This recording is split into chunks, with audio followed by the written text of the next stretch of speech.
کے للے تللے، پریشانیاں، آزمائشیں، لالچ، ہوس، وہ پریشانی وہ اتنی اوڑھ لی ہے لوگوں نے کہ دلوں سے تقوی، روحانیت، عبادت، درد، ذوق، شوق ختم ہو گیا۔ دنیا ہی دنیا بچی ہے، دولت ہی دولت بچی ہے، باقی ہر چیز کو نفس کا سانپ ڈس گیا۔ محدث ابن جوزی رحمۃ اللہ علیہ فرماتے ہیں میرے شہر کا ایک مالدار شخص تھا تو ایک بڑی ناگن خرید کے لایا۔ ناگن سونے کا انڈا دیتی تھی ناگن، پر انڈا سونے کا انڈا دیتی تھی۔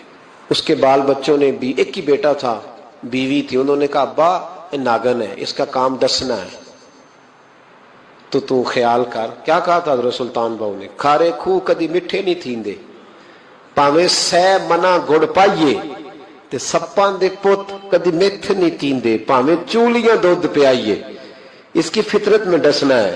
تو یہ ڈسے گی؟ بات ختم ہو گئی؟ کہا نہیں، سونے کا انڈا دیتی ہے۔ رکھ لیا گھر میں، بکری رکھی ہوئی تھی، پالتو بکری، بکری کو ناگن نے ڈس لیا، بکری تڑپ کے مر گئی۔ بیوی اور بیٹا کہنے لگے خیال کر، بکری کو ڈس لیا نا اس نے کہا بکری کتنے کی؟ کہا 6 دینار کی۔ سونے کا انڈا کتنے کا؟ کہا 50,000 دینار کا۔ تو کہنے لگا چھوڑو، انڈا تو مل رہا ہے نا، اگرچہ ناگن ہے، انڈا تو آ رہا ہے نا۔ کچھ دنوں کے بعد گھر میں گھوڑا رکھا تھا، گھوڑے کو ڈس لیا، تڑپ کے مرا گھوڑا۔ اس کو پھر سمجھایا بیوی اور بیٹے نے کہ بس کر دے، یہ ناگن ہے، یہ ڈسے گی۔ اس نے کہا گھوڑا کتنے کا؟ کہا 20 دینار کا۔ تو انڈا کتنے کا؟ 50,000 دینار کا۔ تو چھوڑو، گھوڑا مرنے تو نیا لے آئیں گے۔ اللہ اکبر۔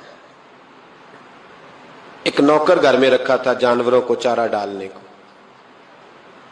اچانک اس نے چارہ جو اٹھایا تو اندر وہ ناگن بیٹھی تھی، اس نے ہاتھ پہ ڈسا، غریب نے چیخیں ماری، چیخیں، پر غریبوں کی چیخیں لوگوں کو سنائی نہیں نہ دیتی، غریبوں کی چیخیں لوگ دروازے بند کر لیتے۔ لوگوں نے اس لیے کالے شیشے لگائے ہیں کاروں کو کہ غریبوں کی چیخیں نہ دکھائی دے نہ سنائی دے۔ ناگن نے ڈسا، چیخنے لگا نوکر، لیکن غریب کا خون بھی سستا ہوتا ہے نا، اس کا سارا وجود زہر سے پھٹ گیا۔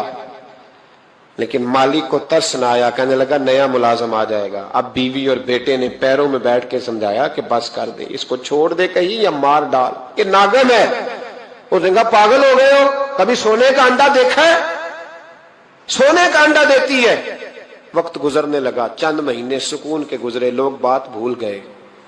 ایک دن سویرے سویرے کمرے سے ماں کے رونے کی آواز آئی، اور جب اماں چیخی خاوند دوڑا تو کہنے لگی لے تیرے سونے کے انڈے بچ گئے۔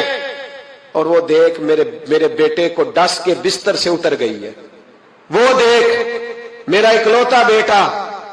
ابھی بیٹے کو اٹھا کے طبیب کے پاس لے جانے ہی لگے تھے، وہ اپنے گھر کے دروازے تک پہنچا تھا کہ جناب اسرائیل پہلے تشریف لے آئے۔ اب جب واپس آیا، بیٹے کا جنازہ بڑا مشکل ہے باپ کے لیے اٹھانا، بڑا مشکل ہے، بڑا مشکل۔ رونے لگا، چیخنے لگا۔ ایک بیٹا وہ بھی پردہ کر گیا، جنازہ اٹھا، لوگ اس کو دفن کرنے کے لیے نکلے تو ماں نے بھی سارا سامان سمیٹا، ماں نے بھی۔ واپس آ کے کہنے لگا تو کہاں جا رہی ہے؟ کہنے لگی اس ویڑے میں، اس صحن میں میرے بیٹے کی موت ہوئی، یہاں سونے کے انڈے بچے پر میرا بیٹا نہیں بچا، میں نے اس آنگن کو کیا کرنا ہے جس میں سونا تو پڑا ہو پر بیٹا ماں پکارنے والا ہو ہی کوئی نہ، میری تو ساری آرزویں اجڑ گئی، تیرے لالچ نے ہر چیز تباہ کر دی۔ کہنے لگا میں اسے مار ڈالوں گا، نکال دوں گا۔ اب کیا فائدہ؟